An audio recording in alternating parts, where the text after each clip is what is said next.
क्या जायंट जाग चुका है? यस, हम एसबीआई के बारे में यहाँ पे बात करने वाले हैं आज। स्टेट बैंक ऑफ इंडिया के Q2 FY22 के रिजल्ट्स आ चुके हैं और रिजल्ट्स बहुत बढ़िया है। ये जो रिजल्ट्स है, अब तक का स्टेट बैंक ऑफ इंडिया का सबसे अच्छा quarter net profit point of view से अगर हम बात करते हैं तो यहाँ पे हमें नजर आ रहा है। बहुत सारे चैलेंजेस एक्सपेक्टेड थे after second Covid wave, but जिस तरीके से ये बड़े बैंक्स इन चैलेंजेस को रिएक्ट कर रहे हैं, मुझे लग रहा है काफी अच्छी सिचुएशन आने वाले समय में हमें दिख सकती है। अगर बिजनेस पॉइंट ऑफ व्यू से बात करते हैं, balance sheet point of view से बात करते हैं, तो यहाँ पे जो साइज है स्टेट बैंक ऑफ इंडिया की मोर देन 2 टाइम्स है compare to HDFC Bank, which is the biggest private sector bank. Profitability point of view से अगर हम बात करेंगे तो अभी भी स्टेट बैंक ऑफ इंडिया ने एचडीएफसी बैंक को क्वार्टरली नेट प्रॉफिट में बीट नहीं किया है। तो आप समझ रहे हो ना कि जहां पे बैलेंस शीट की साइज हो, कासा डिपॉजिट्स की साइज हो, एडवांसेस यानी कि लोन्स की साइज हो, तो हर जगह पे मोर देन 2 टाइम्स ये बैंक है compare to HDFC Bank. But still profitability point of view से ये नंबर्स अभी तक नहीं नजर आए हैं। So it shows the kind of potential State Bank of India has. But हम सिर्फ वन साइडेड बात यहां पे नहीं करने वाले। क्या क्या major challenges State Bank of India face कर सकता है आने वाले समय में, वो भी हम यहाँ पे आप लोगों के साथ डिस्कस करने वाले हैं। तो मैं आप लोगों के साथ एक प्रेजेंटेशन शेयर करूंगा। प्रेजेंटेशन मतलब जो आज रिजल्ट्स आए हैं, स्टेट बैंक ऑफ इंडिया ने जो सिनॉप्सिस प्रेजेंट किया है, उसी को एक्सप्लेन करने की कोशिश मैं यहाँ पे आप लोगों के सामने करने वाला हूं। दोस्तों, दिवाली शुरू हो चुकी है and that's why we have launched our biggest sale of our research products. 50% का डिस्काउंट आपको मिल सकता है अगर आप हैप्पी दिवाली ये प्रोमो कोड यूज करोगे on our research products. Individual model portfolios भी हमने यहाँ पे लॉन्च किए हैं। जो ग्रोथ मॉडल पोर्टफोलियो सबसे ज्यादा पसंदीदा है हमारे सब्सक्राइबर्स का, तो वो मात्र 1500 रुपीज में आपको हमारी वेबसाइट पे मिलेगा। वैसे 3000 रुपए की प्राइस है, 50% डिस्काउंट के साथ वो काफी मतलब अच्छे डिस्काउंट पे मिल रहा है। एंड अगर 3 साल के सब्सक्रिप्शन लोगे तो discount could be as high 60 to 70% also. तो इन्वेस्टरनेट.in को विजिट करना मत भूलिएगा। दोस्तों, आइए डिस्कस करते हैं एसबीआई के जो Q2 FY22 के रिजल्ट्स है उनको। सो ये जो प्रॉफिट रहा, नेट प्रॉफिट, 7627 करोड़ रुपीस का अब तक का highest ever profit, net profit ये है। अगर मैं लास्ट क्वार्टर के प्रॉफिट की बात करता हूं, so that number is 7380 crore rupees. That was also one of the highest net profits SBI recorded. But उसको भी यहां पे इस क्वार्टर में एसबीआई ने बीट किया है and the sequential profit growth is also looking quite steady, 7627 crore rupees. Operating profit अगर हम देखेंगे तो 10%, 9.84% ईयर ऑन ईयर ग्रो हुआ है, 18,079 करोड़ रुपीस का ये है। वैसे इन्होंने जो भी चीजें प्रेजेंट की है वो ईयर ऑन ईयर की है, but sequentially also these numbers are looking good. Net interest income भी ईयर ऑन ईयर 10.65% से ग्रो हुआ है। Domestic net interest margin is at 3.5%।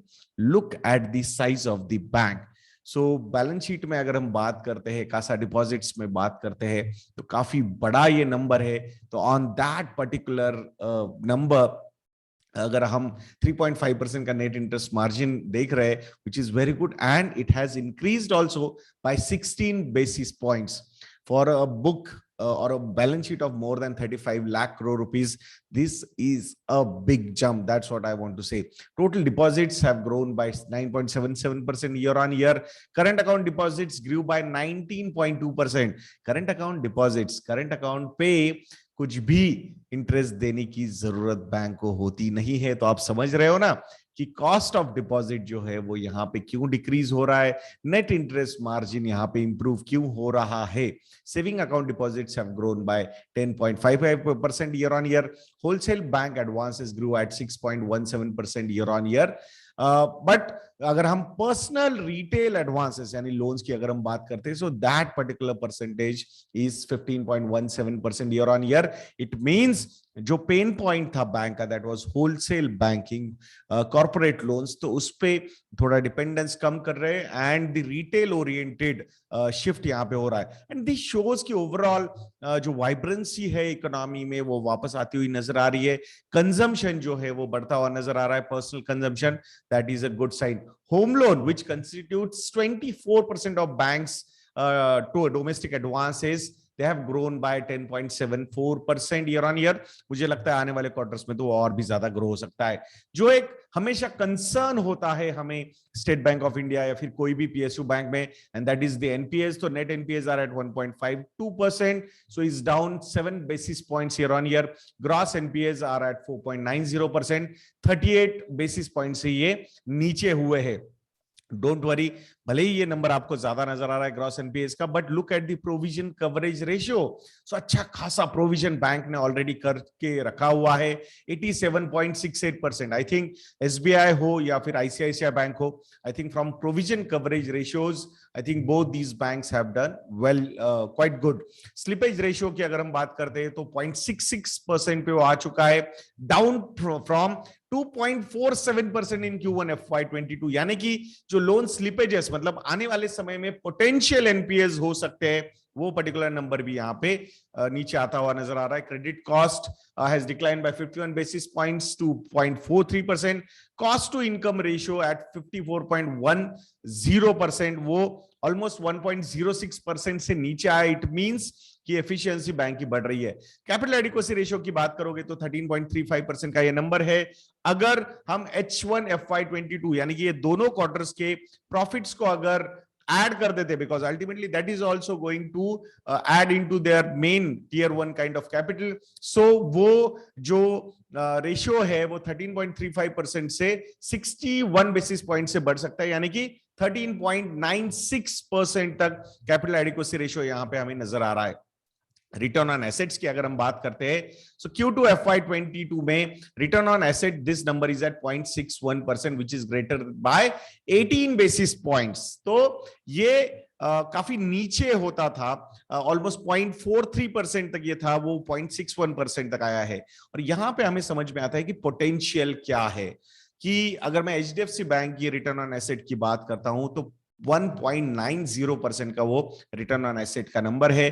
Compare to that SBI is at 0.61%। अगर ये सारी चीजें ऐसी चलती रही, I am not suggesting it will go to 1.9%, वैसा हो गया तो then the profitability will be tremendous. और आज ये जो 500 रुपए पे स्टॉक दिख रहा है वो 3-4 हजार रुपए तक भी जा सकता है, बिकॉज री रेटिंग ही हो जाएगी। I am not suggesting that it will go to 1.90%, but the target I think bank has in mind is crossing 1% return on asset number, which is going to be quite healthy, and then they want to take the journey slowly towards 1.5%. I don't know whether they will be able to do it or not, but I think अगर ये सारी जो इन्होंने एक focus personal banking loan पे, personal loan consumption वाले retail loans पे अगर जैसे बढ़ रहा है, तो I think that can add a good amount of value और सिनारियो काफी अच्छी तरीके से चेंज हो सकता है।